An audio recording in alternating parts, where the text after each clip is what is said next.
Welcome back to List Of. In the modern world, if you ask someone what they do for a living, you usually get a predictable set of answers. Accountant, sales manager, dog walker. But travel back a few centuries, and the world of employment was a chaotic, often terrifying, and undeniably bizarre place. Before industrialization made jobs clean and predictable, necessity called for specialists that handled things we now delegate to soap, sanitation, or social workers. These aren't just odd historical footnotes, these were actual, required professions.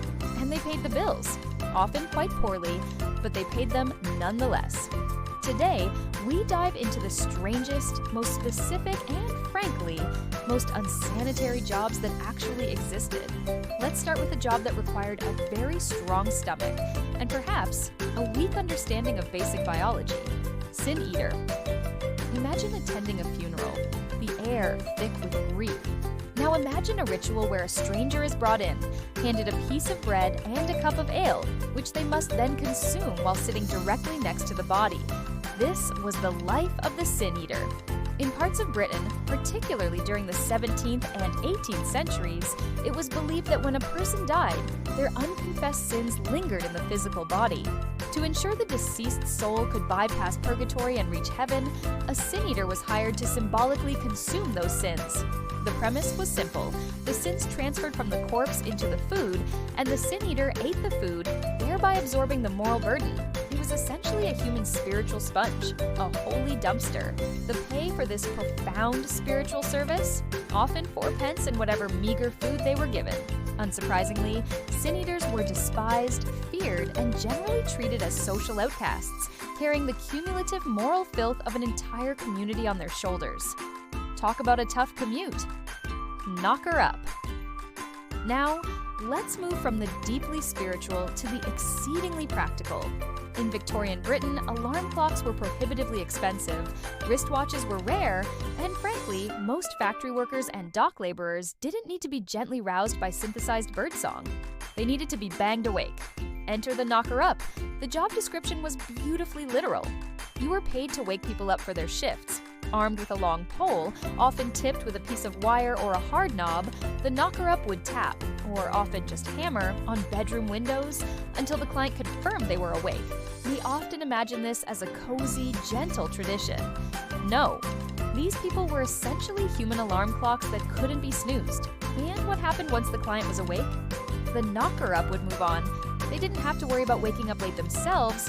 After all, they had customers counting on them. Resurrectionist. If you thought the sin eater was spooky, meet the professionals who worked exclusively under moonlight.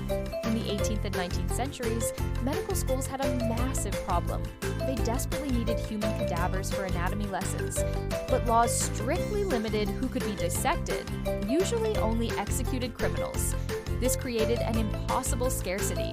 The demand spurred a terrifying black market for bodies, and the individuals who supplied them were the resurrectionists, more commonly known as body snatchers. These weren't necessarily grave robbers digging up forgotten plots. They were professionals, often operating within 24 hours of burial, specializing in fast, clean extractions. They rarely took the clothing or jewelry. The law technically defined the theft as taking property, but a corpse was not considered property. Some of the most notorious resurrectionists, like Burke and Hare in Edinburgh, eventually realized that waiting for people to die was inefficient. They skipped the cemetery altogether and moved straight to murder, highlighting how desperate the scientific community was for material and how deeply unethical the supply chain had become. The sanitation squad. The strange jobs weren't all about death and dreams. Many were about managing the filth and chaos inherent in pre-modern cities. Take the rat catcher. Today, we call pest control. Back then, it was a brutal, necessary, and high-risk occupation. Rats weren't just a nuisance. They carried diseases, most notably the plague. Rat catchers were often covered in bites, scratches, and various contagions, but they were essential. They even wore specialized protective gear that offered next to no actual protection. Their reward system was based on volume, meaning the job always paid better when the infestation was at its worst. Then there was the dog whipper. Many churches employed them from the 16th to 18th centuries. Why? Because stray dogs frequently wandered into services, causing huge amounts of noise and distraction. The dog whipper's sole task was rounding up the wayward canines and whipping them out of the sanctuary. It wasn't just dogs either. They were sometimes tasked with removing beggars, drunks, and sleepy parishioners who were disturbing the sermon.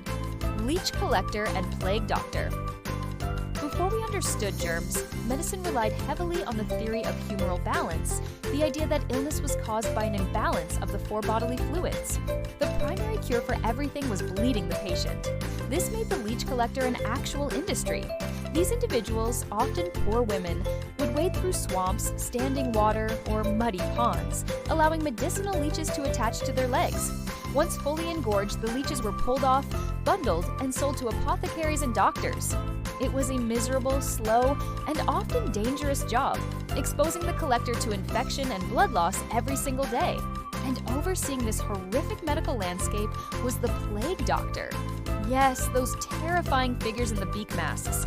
The outfit wasn't meant to scare children, though it surely did.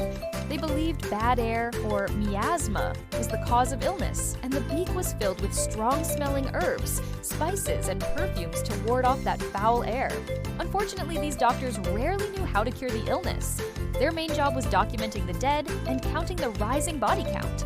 They were often civic employees, hired specifically because they didn't have actual medical knowledge, meaning high-class doctors wouldn't risk their reputations or their lives on a guaranteed death sentence. From eating the sins of the dead to harvesting livestock for medical bloodsuckers, these jobs reveal a profound truth about history. When society faces a genuine problem, whether spiritual fear, chronic disease, or simply the need to be on time, human ingenuity, no matter how strange, will find a way to monetize the solution.